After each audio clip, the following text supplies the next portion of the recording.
Хөлгөөнгөө байгаа бие дээр хүч үйлчлэхэд түүний өлдгийг бид мэднэ. Тэгвэл бие дээр нэгээс олон хүч үйлчлж байвал яах вэ?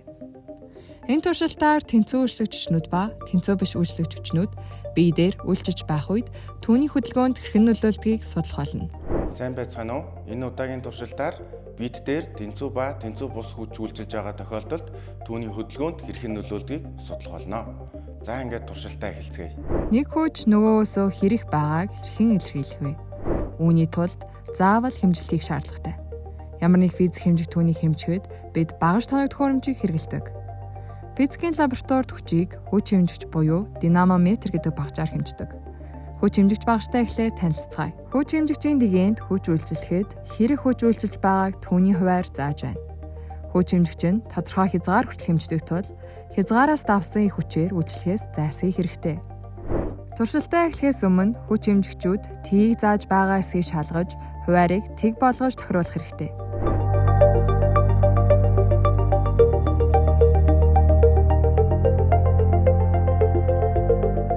Утаснаас 50 см орчмыг хайчлан авч, хоёр үзүүрт нь гогцоо гарган зангидана.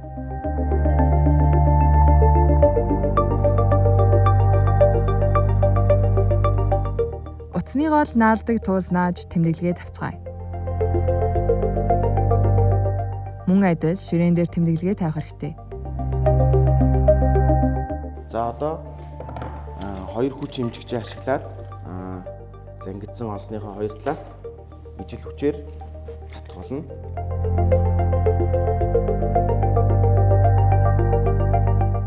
Метрийн шуумыг хүч хэмжигчийн хажууд байрлуулбал хөдөлгөөнийг ажиглахад илүү хэлбэр байх болно.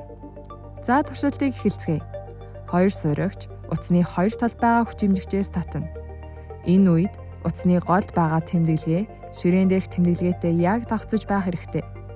Эхлээд сурагч бүр 5 ньютон хүчээр татцгаая. Энэ үед утас болон утсан дээр тавьсан тэмдэглгээнд юу болж байгааг ажиглаж үр дүнгийн үснэгтэд тэмдэглэцгээе. Нийлбэр хүчийг олохдоо хоёр сурагчийн үйлчилсэн хүчийг хооронд нь хасаж олно гэдгийг анхаарах хэрэгтэй. Учир нь хүчнүүд эсрэг чиглэлтэй байгаа учраас. Эхний тохиолдолд нийлбэр хүч Т ньютон гарч байна. Харин ажиглалт хэсэгт утас ба ширээн дээр тавьсан тэмдэглэгээнүүдийг хооронд харьцуулж харж утасны хөдөлгөөнийг тайлбарлаж бичнэ.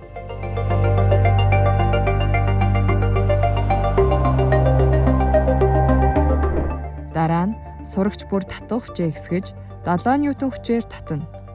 Энэ үед мөн ажиглалтаа өснөгтөд бичээрэй.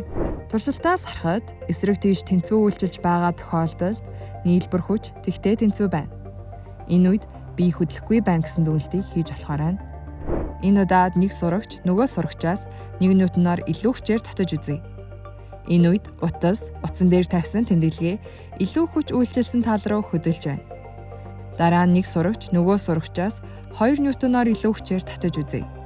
Энэ үед утас ба утсан дээр тавьсан тэмдэглэгээ арай илүү хурдан хөдөлж байгааг анзаараарай. Туршилтын үр дүн майдал хүснэгтэд тэмдэглэж, ажигласан үр дүнгээ бичээрэй. Тэнцүү биш хүчнүүд үйлчлэх үед биеийн хөдөлгөөнд өөрчлөлт орж байна. Энэ туршилт нь олс татах тэмцээнтэй төстэй бөгөөд нэг тал нь илүү хүчээр үйлчилсэн тохиолдолд олс хөдөлж ялалт байгуулах боломжтой. Амьдрал дээр тэнцүү ба тэнцүү бус үйлчилж байгаа жишээнүүд олон байдаг. Жишээлбэл шүхэрчин шүхрээр бууж байх үед агаарын эсэргүүцлийн хүч дэлхийн татах хүчтэй ижил хэмжээтэй болж шүхэрчин дээр үйлчлэх нийлбэр хүч Т ньютон болно. Ингэснээр шүхэрчний хурдад өөрчлөлт орохгүй тогтмол бага хурдаар бууж ирдэг байна. Өнөөдрийн туршилтаар тэнцүү хүч үйлчилж байгаа тохиолдолд биетүүд хөдөлгөөнд ордог гэдгийг үзлээ. Нэг тал руугаа илүү хүч үйлчилж байгаа тохиолдолд энэ үед тэнцүү бус хүч гин. За энэ үед болохоор илүү хүч үйлчилж байгаа тал руу хөдөлдөг гэдгийг үзлээ. За илүү хүч үйлчилж байгаа тал нь нөгөө талынхаа хүчнээс бүр илүү ах юм бол илүү их хурдтай хөдөлж байна гэдгийг мөн сурлаа.